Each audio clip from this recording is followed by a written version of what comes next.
दोस्तों रिसेंटली में आप जान ही रहे हो कि जो पहलगाम पे अटैक हुआ था तो उसके बाद इंडिया ने कई सारे स्टेप्स ले लिए, जिसमें कि इंडस वाटर ट्रीटी का सस्पेंशन होना सबसे ज़्यादा मेजर डिसीजन था। तो उसके बदले में कह लो कि पाकिस्तान की गवर्नमेंट ने भी अपनी जनता को खुश करने के लिए उसने एक शिमला एग्रीमेंट को रद्द कर दिया। चलिए इस वीडियो में हम जानते हैं कि ये जो शिमला एग्रीमेंट है तो इसको पाकिस्तान ने जो रद्द किया है तो इसके रद्द करने से इंडिया पे कोई फर्क नहीं पड़ने वाला है, क्योंकि शिमला एग्रीमेंट में जो जो चीज़ लिखा हुआ था पाकिस्तान ने कभी भी इसको एक्सेप्ट किया नहीं है। और अब इस अटैक के बाद इंडिया भी उस मूड में नहीं है कि शिमला एग्रीमेंट के हर एक पॉइंट को फॉलो करे। इसमें यह भी बात की जा रही है कि चूंकि शिमला एग्रीमेंट रद्द हो गया है तो अब पीओके को इंडिया वापस आसानी से ले सकता है बिना किसी दबाव के। चलिए बहुत सारी चीजें इस वीडियो में जानने के लिए तो आइए देखते हैं। तो देखो सबसे पहले तो आप ये समझो कि ये जो शिमला एग्रीमेंट अभी न्यूज में है तो ये पोस्ट 97 वॉर के बाद का एग्रीमेंट है। जैसा कि आप जानते हो कि 1947 में जब इंडिया का डिवीजन हुआ था तो उसमें पाकिस्तान बना था और पाकिस्तान दो पार्ट में डिवाइडेड था, वेस्ट पाकिस्तान और ईस्ट पाकिस्तान।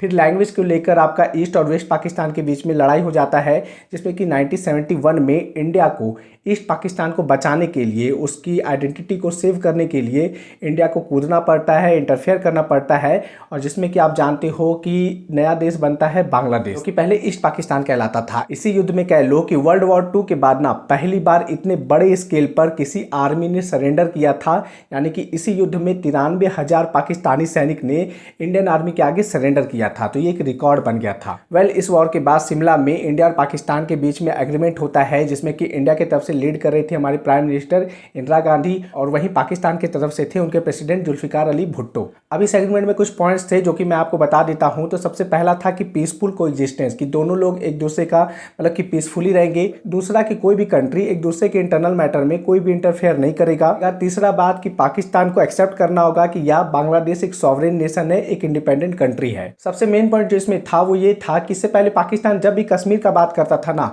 तो वो हमेशा चाहता था कि कोई थर्ड पार्टी इस पे इंटरफेयर करे, कोई वर्ल्ड मतलब कि समझ लो ना कि वो वर्ल्ड को इंटरफेयर करवाना चाहता था जम्मू कश्मीर में। तो इसमें एक पॉइंट ऐड किया गया था कि जब भी जम्मू कश्मीर का मैटर आएगा, तो जब भी जम्मू कश्मीर का मैटर डिस्प्यूट में आएगा, इसको रिजॉल्व करने की बात आएगी तो इसमें इंडिया और पाकिस्तान ही सिर्फ दखल देंगे। इंडिया और पाकिस्तान के बीच में ही सॉल्व होगा, कोई थर्ड पार्टी इसमें नहीं आएगा। और एक और इंपॉर्टेंट पॉइंट ये हुआ था कि देखो 1971 में जो वॉर हुआ है ना, तो जो सीजफायर लाइन है तो उसमें कुछ टेरिटरी एक्सचेंज करने के बाद जो इंडिया ने जीता था तो वो उसे पाकिस्तान को वापस लौटा दिया था। और जो सीजफायर लाइन था तो उसको आज से एलओसी कहा जाएगा। तो ये उस एग्रीमेंट में कहा गया था कोई भी एक दूसरे पर फायरिंग नहीं करेगा, कोई भी सीजफायर उल्लंघन नहीं करेगा, एलओसी को कोई भी क्रॉस करने का कोशिश नहीं करेगा। तो ये सारी चीजें इस शिमला एग्रीमेंट में लिखी हुई थी। लेकिन आप समझो कि पाकिस्तान ने इस एग्रीमेंट का कोई भी डायरेक्शन, कोई भी पॉइंट्स को ज्यादा फॉलो नहीं किया। जैसे कि वो मल्टीपल क्रॉस फायरिंग करते रहता है, सीज फायर का उल्लंघन करते रहता है।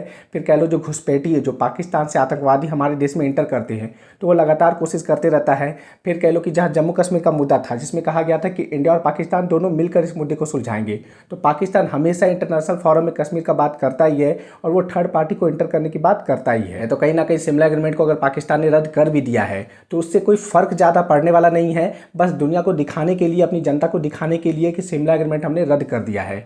लेकिन जो इंडिया उसे जो घात देगा ना, खास करके जो इंडस वाटर ट्रीटी है, तो वो सबसे ज़्यादा तगड़ा लगने वाला है, जिससे कि पाकिस्तान की पूरी इकोनॉमी हिल जाएगी। जो कि मिलिट्री स्टेप है तो वो तो भारत सरकार लेगी ही, तो वो हमें तो बिल्कुल पता नहीं है और होना भी नहीं चाहिए। आपको ये वीडियो कैसा लगा प्लीज़ कमेंट में जरूर बताना। चलिए मिलते हैं आपसे अगले वीडियो में। बहुत बहुत धन्यवाद।